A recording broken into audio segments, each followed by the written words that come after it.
अस्सलाम वालेकुम वरहमतुल्लाहि वबरकातुहू। वालेकुम सलाम वरहमतुल्लाहि वबरकातुहू। आजकल ख़वातीन के अक्सरियत शेयर में इन्वेस्ट करती हैं, यानी डिजिटल मार्केटिंग। तो ख़वातीन के लिए क्या ये सही है? डिजिटल मार्केटिंग अलग है, शेयर मार्केट अलग है। डिजिटल मार्केटिंग के मैंने कॉन्ट्रैक्ट लिया किसी की दुकान की वेबसाइट बनाने की, स्कूल की वेबसाइट बनाने की, कंटेंट लिख कर देने की, या एडवर्टीजमेंट बनाने की, या ग्राफिक्स बनाने की, इसको कहते हैं डिजिटल मार्केटिंग। या आपकी स्कूल की वेबसाइट है तो उसको मैं मशहूर करूं, आपकी दुकान है तो उसको मैं मार्केटिंग करूं, यानी उसको मशहूर करूं कि लोग आपकी दुकान में आवे। This is allowed, this is allowed. Share का तो मर्द हो औरत हो, बैठे बैठे कमाने की जो आदत है ना, ये नहीं करनी चाहिए कि भाई लालच देख, अरे उसने 100 रुपये का शेयर लिया, उसका 10,000 रुपया हो गया। अरे भाई कैसे हो गया?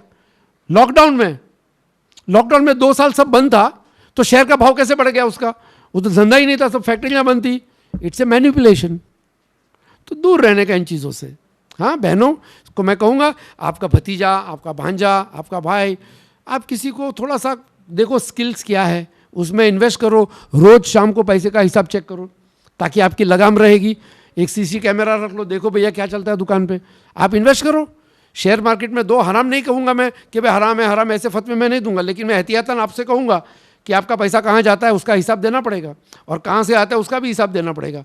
तो बेहतर है कि आपके पैसे जो है अपने भाई भतीजे, किसी को कारोबार पे रखो, किसी को नौकरी पे रखो, अपना कारोबार चलाओ। किताब की दुकान, बुरखे की दुकान, फिर ड्रेसेस की दुकान, है ना, इस दवाई की दुकान, इस तरह से बहुत सारी चीज़ें जिसके ज़रिए आप समाज को फ़ायदा पहुंचा सकते हो।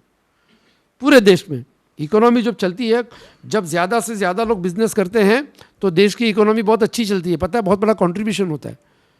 शेयर मार्केट के ज़रिए इकोनॉमी इतना होता है, नज़र आता है। हम ही खरीदते शेयर और हम ही बेचते हैं, लेकिन जब कारोबार होता है, प्रोडक्शन बढ़ता है। बहुत सारी बहनें मैंने देखा हूँ, ये लोग इमिटेशन ज्वेलरी बनाकर अफ्रीका, यूरोप, अमेरिका में बेचते हैं, इंडिया में डॉलर्स आते हैं। We are contributing to the country's economy. अच्छी बात है ना। अगर आपको बनाने नहीं आता तो जो बनाते हैं उसका माल बेचो। एक लड़के ने, आपको था पता भी नहीं होगा, खटिया रस्सी वाला $1,000। खटिया कितने का आता है? 2,000 रुपये का।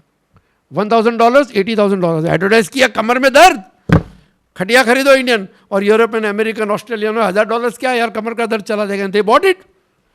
अच्छी दो, झूठ नहीं बोला उसने, माल बताता बराबर है, उस पर कमर दर्द नहीं रहता उसका, इतना कमर दर्द कम हो जाता है उससे, सोने से। रस्सी रहती है ना, तो उसने बेचा।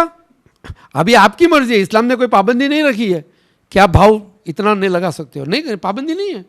उसने बेचा, उसके बाद पैसा था, उसने खरीदा। तो लोग आइडियाज़ करते हैं कि ज़रूरत है, दुनिया के किसी कोने में ज़रूरत पूरी करने के लिए क्या बेचें। आपके इंडिया में, हमारे इंडिया में तो कितनी सारी चीज़ें हैं। India is very famous for art, skills, talents. Imitation jewellery देखो, कई कई चीज़ें बहनें कर सकती है। ठीक है, इंशाल्लाह।